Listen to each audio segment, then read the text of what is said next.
This is a different gun. Sirhan, remember your training.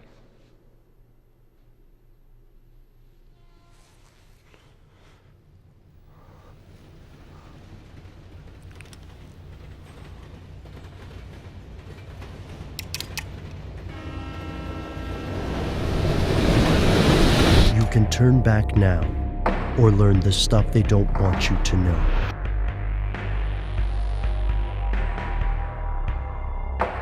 Here are the facts. In the film The Manchurian Candidate, shadowy communist forces use brainwashing, hypnosis, and drugs to turn an ordinary US soldier into an unwitting assassin. This soldier has no knowledge of his experiences. Instead, his programming is triggered by seeing a Queen of Hearts playing card. After he carries out his specified task, he forgets the entire sequence. It's a frightening proposition, and it makes for hair-raising fiction. But could it happen in real life? Several intelligence agencies actually did try to create unwilling sleeper agents, and they weren't all communist. In fact, one of them was the CIA. Here's where it gets crazy.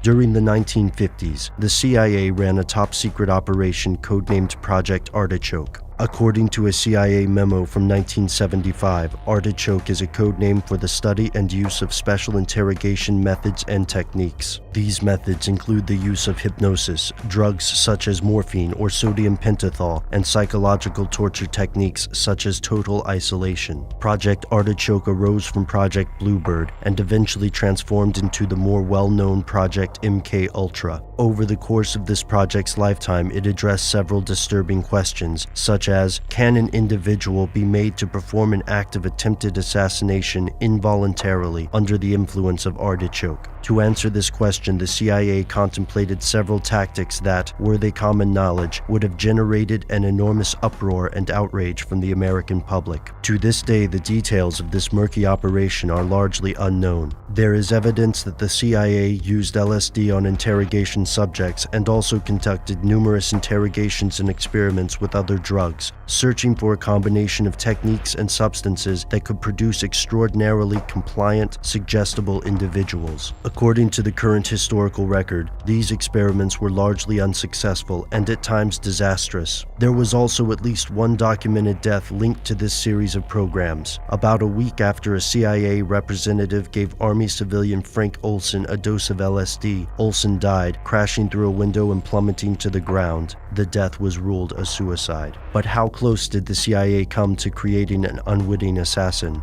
The most disturbing piece of evidence comes from a 1954 memo, wherein the Artichoke team describes and analyzes a plan to drug a well-connected foreign national, brainwash the subject, and return them to their normal surroundings with no knowledge of the event. The goal was to make this subject an involuntary assassin. Once triggered by a certain symbol, phrase, or other stimulus, the subject would attempt to kill his or her designated target. In other words, to create a real-life Manchurian candidate. The memo states that this is a hypothetical problem and also concludes that the operation would be incredibly difficult, if not impossible. There would be very little time to imprint the programming. The agency would have almost no physical control of the subject, and the access to the subject would have to take place in a social situation with non-CIA company. Additionally, the Artichoke team realized that any news of the operation could ruin further missions. This evidence only proves that the agency contemplated these types of operations, but the lack of further detail leads many investigators to suppose the field operations may have been more extensive than the CIA would have the public believe.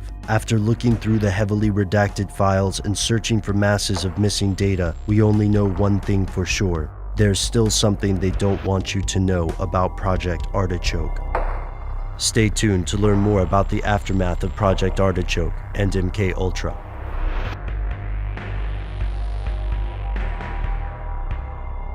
Here are the facts.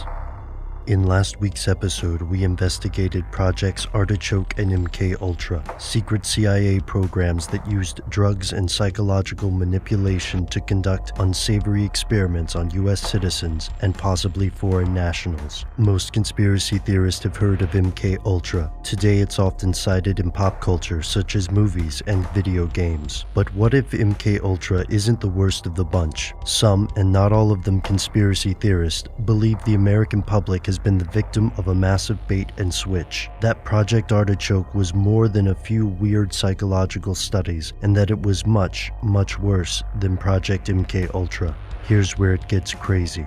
Enter Operation Dormouse. In A Terrible Mistake, the murder of Frank Olson and the CIA's secret Cold War experiments, journalist H.P. Albarelli Jr. argues that the CIA and the Ford administration purposefully leaked information about MKUltra. Albarelli argues that beginning in 1975, the government attempted to divert attention from Artichoke. But why? Albarelli believes that Artichoke encompassed some of the CIA's most reprehensible secrets they would kill to keep.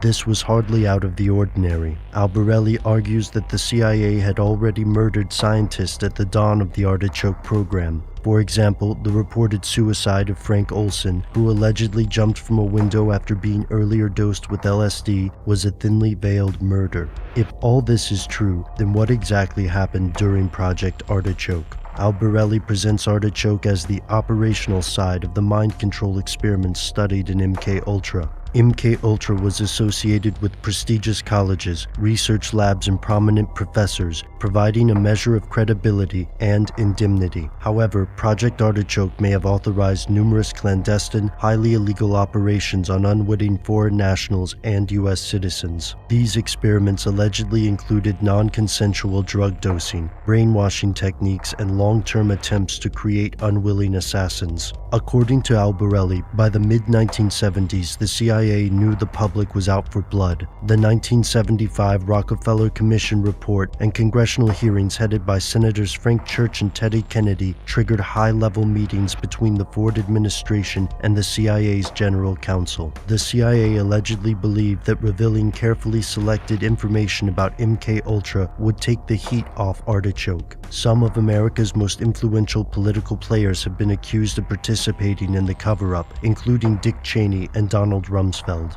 During these meetings, the CIA allegedly informed the White House that they'd made a secret pact with the Department of Justice in 1954, essentially guaranteeing that they would not prosecute CIA operatives for criminal activities. If this was true, the implications were explosive. But those weren't the only skeletons in the closet. Olson was allegedly murdered because he had told people about a pre-Artichoke experiment in France, where operatives dosed the entire town of Pont-Saint-Esprit with drugs. Currently, the U.S. government has not confirmed any of these allegations. But if Albarelli is correct, then what exactly were the Ford administration and the CIA trying to hide? The publicly available information on Project Artichoke and MKUltra is disturbing enough, yet it appears there may be even more stuff they don't want you to know.